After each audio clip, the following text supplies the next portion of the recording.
Hello, a very good morning to all of you. Today I welcome you on the platform of Dehradun CLAT Academy once again. And today we will be proceeding with important doctrines of Transfer of Property Act.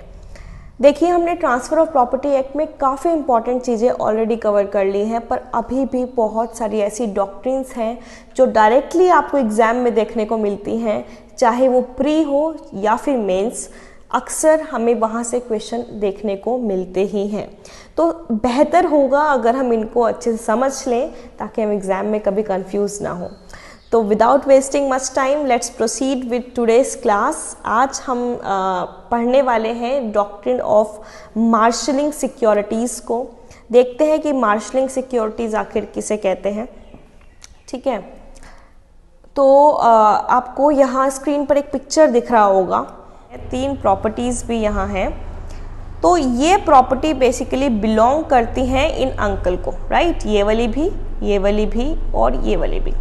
जब भी हमें कोई loan लेना होता है तो आपने normally भी देखा होगा कि लोन लेने के लिए अक्सर लोग अपनी प्रॉपर्टी को गिरवी रख देते हैं। गिरवी रखना यहाँ राइट टर्म इसलिए नहीं होगा क्योंकि हम बात कर रहे हैं मॉर्टगेज की। मॉर्टगेज को बेसिकली कहते हैं बंधक। प्रॉपर्टी को आप जब बंधक बना देते हैं, तो यहाँ मैं आपको जो शो करना चाह रही हूँ बेसिकली वो ये है कि 3 प्रॉपर्टी इन अंकल ने क्या कर रखी है, मॉर्टगेज कर रखी है, क्योंकि इनको पैसे की ज़रूरत थी और पैसा लेने के लिए इनको अपनी प्रॉपर्टी एज अ सिक्योरिटी जमा करना पड़ा। अब ये प्रॉपर्टी फर्स्ट और सेकंड, तो इन्होंने इन जो आपको ये पर्सन दिख रहा है इनको मॉर्टगेज की और इनसे ले लिया। मान लेते हैं कि इनसे इन्होंने 10,000 रुपये कैश ले लिया। ठीक है, 2 प्रॉपर्टी मॉर्टगेज करने के बाद 10,000 रुपीज़ कैश के ले लिया। फिर ये वाली प्रॉपर्टी, दिस वन, ये प्रॉपर्टी और ये प्रॉपर्टी, ये दोनों इन्होंने मॉर्टगेज कर दी इन पर्सन को और इनसे भी इन्होंने 5,000 का कैश ले लिया, राइट। तो आपको क्या देखने को मिला कि 2 प्रॉपर्टी, मान लेते हैं प्रॉपर्टी ए और प्रॉपर्टी बी और प्रॉपर्टी सी। ए और बी दोनों मॉर्टगेज की गई हैं इन पर्सन को। सपोज इनका नाम लेट्स से राम है, ठीक है, इनका नाम मान लेते हैं मोहन है। ठीक है, तो शुरू की 2 प्रॉपर्टी राम को मॉर्टगेज करके 10,000 रुपये उधार लिए गए हैं और फिर सेकंड और थर्ड प्रॉपर्टी मॉर्टगेज करके 5,000 रुपीज़ लोन लिया गया है मोहन से, राइट।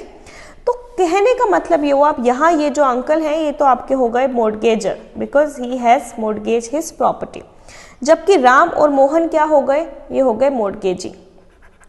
तो क्या हम ये कह सकते हैं कि जो राम और मोहन जो मॉर्टगेजी हैं 2, ये दोनों के एक ही कॉमन मॉर्टगेजर हैं ये अंकल।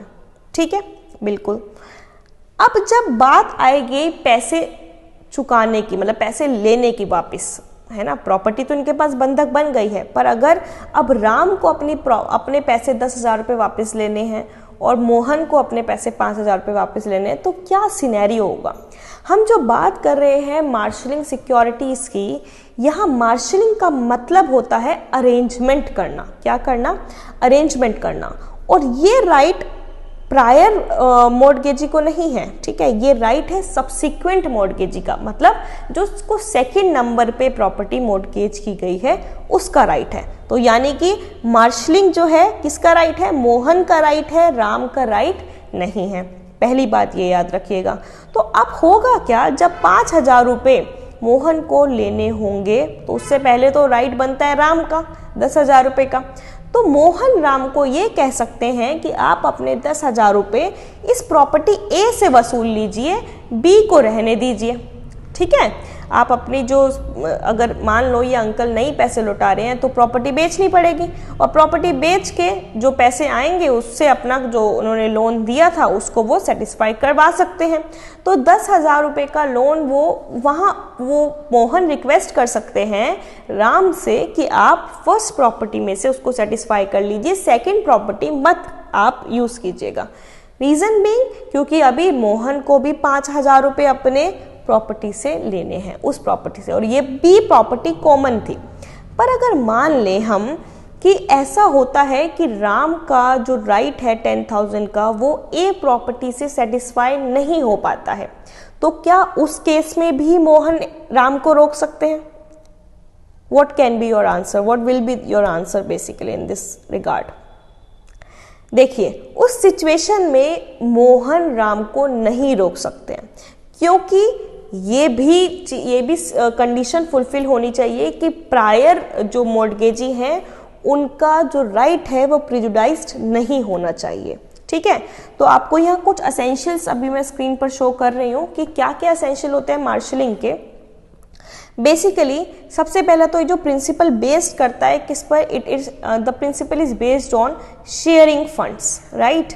और ये राइट किसका है? लेंडर का राइट है, जो पैसे उधार दे रहा है उसका राइट है। ठीक है, अब जो कंडीशंस हैं वो क्या क्या हैं कि एक पर्सन जो कि ओनर होना चाहिए प्रॉपर्टी का, जो कि वो अंकल हमारे केस में ओनर थे उस प्रॉपर्टी के, उन्होंने मॉर्गेज की प्रॉपर्टी एक पर्सन को। ठीक है, फिर वही प्रॉपर्टी उन्होंने एक से ज़्यादा मतलब किसी और पर्सन को मॉर्गेज कर दी, अनदर पर्सन को मॉर्गेज कर दी, जैसा कि आपने एग्जाम्पल में देखा।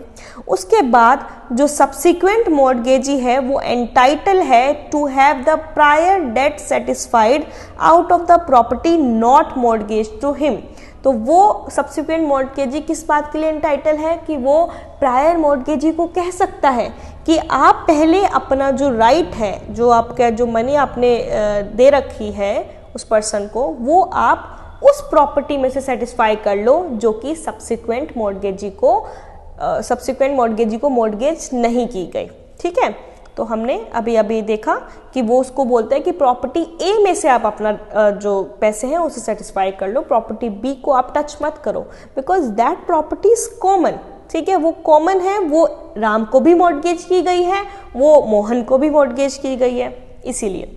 उसके बाद but not so as to prejudice the right of the prior mortgagee or of any other person who has for consideration acquired an interest in any property.